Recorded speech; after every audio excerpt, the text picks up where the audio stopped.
નમસ્કાર ગુજરાત પીએમ કિસાન સન્માન નિધિ યોજના અંતર્ગતના એક નવા વિડીયોની અંદર ફરી એક વખત આપનું હાર્દિક સ્વાગત છે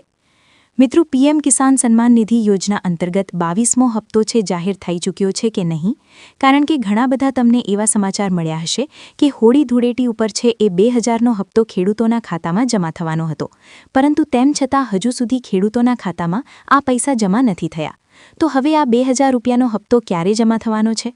આ લિસ્ટ એક જાહેર કરવામાં આવ્યું છે સરકાર દ્વારા નવું લિસ્ટ છે તેમાં તમારું નામ છે કે નહીં એ તમારે તપાસ કરવાનું છે અને ખાસ કરીને તમારે પીએમ કિસાન યોજના અંતર્ગત 2000 રૂપિયાના હપ્તો મળે છે 4000નો હપ્તો મળે છે કે પછી 6000નો હપ્તો મળે છે એના વિશેના સમાચાર અને માહિતી જોઈતી હોય તો આજનો આ વિડિયો તમે છેલ્લે સુધી જોજો કારણ કે મિત્રો પીએમ કિસાન સન્માન નિધિ યોજના એક એવી યોજના છે જે સરકાર દ્વારા લગભગ આજથી 5 થી 6 વર્ષ પહેલા શરૂ કરવામાં આવી હતી અને ત્યારથી અત્યાર સુધીમાં આ યોજના અંતર્ગત દર વર્ષે છે એ ખેડૂતોના ખાતાની અંદર પૈસા જમા થાય છે અને એમાં પણ એક પણ રૂપિયાનું રોકાણ ખેડૂતોએ કરવાનું નથી દરેક પૈસા સરકાર આપે છે અને એમાં પણ સરકાર છે એ હવે રકમની અંદર વધારો કરી શકે તેવી અત્યારે માહિતી મળી રહી છે તો આ દરેક અપડેટ તમને આજના વિડીયોની અંદર જણાવવાની છે ખાસ કરીને ગુજરાત રાજ્યની અંદર જે ખેડૂતોના ખાતામાં પૈસા જમા નથી થતા એવા ખેડૂતોએ હવે શું કરવાનું છે કયા ખેડૂતોને આવો મેસેજ આવ્યો છે એ પણ તપાસ કરવાનું છે અને પીએમ કિસાન સન્માન નિધિ યોજનાનો જે મુખ્ય ઉદ્દેશ છે કે હવે એ પછી સરકાર દ્વારા બજેટ જે રજૂ કરવામાં આવ્યું હતું ફેબ્રુઆરી મહિનાની અંદર તો એ બજેટમાં પણ શું ખરેખર પીએમ કિસાન સન્માન નિધિ યોજના અંતર્ગત ખેડૂતોના ખાતાની અંદર જે વધારે રકમ ટ્રાન્સફર થાય એ બાબતે કોઈ ચર્ચા થઈ છે કે નહીં આ દરેક અપડેટ તમને આજના વિડીયોની અંદર જણાવીશું સૌપ્રથમ મિત્રો આપણે એ બાબતે તપાસ કરીશું કે પીએમ કિસાન યોજના અંતર્ગત 22મા હપ્તા વિશે કરવા યોગ્ય જે 5 થી 6 એવા મહત્વના પોઈન્ટ છે જેમાં હપ્તાની રકમ કેટલી છે તો આ 22મો હપ્તો છે એટલે એમાં પણ 2000 મળશે હવે આપતું ક્યારે જમા થશે મિત્રો હજી સુધી સરકાર દ્વારા જાહેર થયેલી સત્તાવાર તારીખ કે અંદાજિત સમયગાળો છે આપવામાં નથી આવ્યો પરંતુ સરકાર દ્વારા એવું કહેવામાં આવી રહ્યું છે કે દર 4 વર્ષે દર 4 મહિને ખેડૂતોના ખાતાની અંદર એક હપ્તો આપવામાં આવે છે હવે આ યોજના અંતર્ગત પાત્રતા ધરાવતા માપદંડ શું હોઈ શકે તો જમીન ધરાવતા ખેડૂતો લાભ લઈ શકે આધાર કાર્ડ લિંક હોવું જોઈએ બેંક ખાતું લિંક હોવું જોઈએ અને કેવાયસી છે એ પૂર્ણ હોવું જોઈએ તો જ તમને છે એ લાભ મળશે બીજું એ કે ઈ-કેવાયસી આધાર લિંકિંગ ફરજિયાત છે કે નહીં હા મિત્રો હપ્તો મેળવવા માટે ઈ-કેવાયસી છે એ તમારે ફરજિયાતપણે કરાવવું પડશે જો ઈ-કેવાયસી કરાવવાનો બાકી હોય તો વહેલી તકે ઈ-કેવાયસી કરાવી લો કારણ કે હવે ટૂંક જ સમયની અંદર તમારા બેંક ખાતાની અંદર હપ્તો જમા થાય અને ઈ-કેવાયસી ન કરાવેલું હોય તો હપ્તો અટવાઈ જાય તો એ પછી છે એ સરકાર જવાબદાર રહેશે નહીં પાંચમું જોઈએ તો હપ્તાની સ્થિતિ કેવી રીતે તપાસ કરવી તો બેનિફિશિયરી સ્ટેટસ સરકાર જાહેર કરે છે આ વખતનું પણ બેનિફિશિયરી લિસ્ટ અને બેનિફિશિયરી સ્ટેટસ છે એ સરકારી જાહેર કરી દીધું છે તેના માધ્યમથી તમે વધુ અપડેટ છે એ મેળવી શકશો હવે મિત્રો હપ્તો ન મળ્યો હોય તો શું કરવું એ પણ એક તપાસની વાત છે જેમાં દસ્તાવેજ ચકાસણી છે બેંક વિગતો સુધારવી પડશે સ્થાનિક કૃષિ કચેરી અથવા તો હેલ્પલાઇન સંપર્ક છે તમારે કરવો પડશે હવે આ હેલ્પલાઇન નંબર શું છે તેમજ તમારે કઈ રીતના કોન્ટેક્ટ કરવો અને તમને હપ્તો ન મળ્યો હોય તો તમારે શું સ્ટેપ કરવા અથવા તો શું પગલાં ભરવા એના વિશેની તમને અત્યારે છે એ માહિતી જણાવવાની છે મિત્રો આ દરેક યોજનાઓ સરકાર દ્વારા જ્યારે પણ જાહેર કરવામાં આવતી હોય છે તો એ યોજનાઓ શું છે એના વિશેની આપણે છે એ દરેક વિડીયોની અંદર માહિતી તમને જણાવી છે કે પીએમ કિસાન સન્માન નિધિ યોજના એટલે કે પ્રધાનમંત્રી સન્માન નિધિ યોજનામાં 22મા હપ્તા વિશેની સંપૂર્ણ માહિતી તમને જણાવે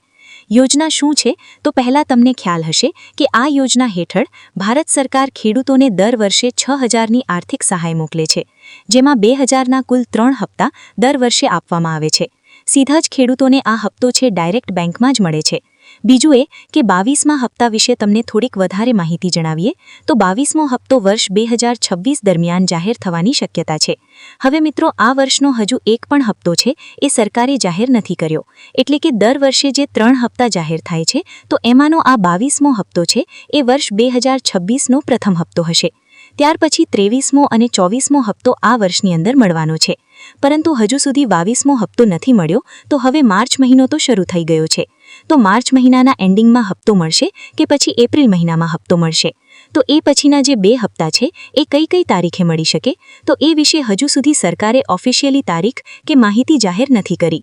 હા મિત્રો, એક મીડિયા રિપોર્ટ અથવા તો સોશિયલ મીડિયા રિપોર્ટના આધારે તમને જણાવીએ તો દરેક પાત્ર ખેડૂતોને 2000 રૂપિયા છે એ સીધા ડીબીટીના માધ્યમથી ખાતામાં જમા કરી આપવામાં આવે છે.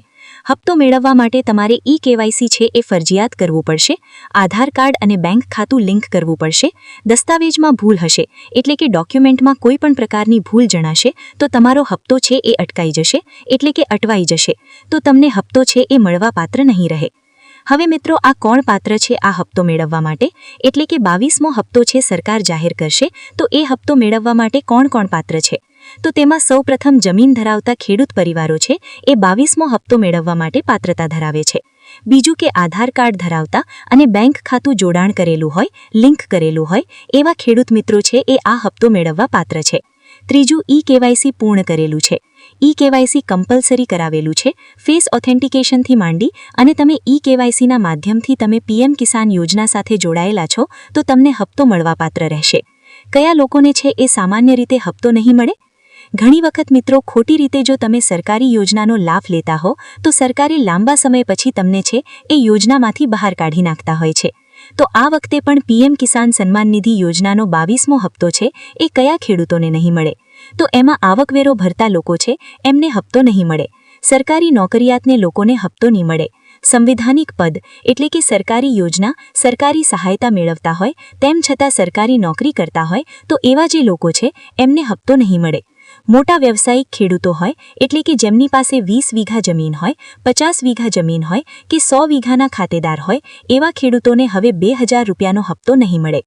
ત્યાર પછી જોઈએ તો મિત્રો, આ યોજના અંતર્ગત કેટલો લાભ મળવાપાત્ર છે. તો તમને વિડીયોની શરૂઆતમાં જણાવ્યું એ પ્રમાણે દર વર્ષે 6000 તમને મળે છે. 3 સમાન હપ્તા એટલે કે 2000ના કુલ 3 હપ્તા આપવામાં આવે છે અને સીધી જ રકમ તમારા બેંક ખાતાની અંદર છે ટ્રાન્સફર કરી દેવામાં આવે છે. હવે મિત્રો, હપ્તાઓ મેળવવા માટે તમારે શું શું કરવું પડશે? ઘણા બધા મિત્રોને એ ખ્યાલ નથી કે 2000નો હપ્તો મેળવવા માટે આપણે શું શું કરવું પડે. તો પીએમ કિસાન યોજનાની જે ઓફિશિયલી વેબસાઇટ છે પીએમ કિસાન પોર્ટલ, એના ઉપર જઈ અને તમારે નોંધણી કરાવવી પડશે. આધાર કાર્ડ છે એ તમારે ત્યાં આપવું પડશે અને ચકાસવું પડશે. ઈ-કેવાયસી પૂર્ણ કરવું પડશે. બેંક ખાતાની માહિતી સાચી હોવી જોઈએ એ તમારે ત્યાં આપવાની છે અને બેનિફિશિયરી સ્ટેટસ તમારે ચકાસતા રહેવું પડશે. તો તમને આ હપ્તો છે એ વહેલી તકે એટલે કે સરકાર દ્વારા જ્યારે પણ જાહેર કરવામાં આવે ત્યારે સૌપ્રથમ તમને મળી જાય.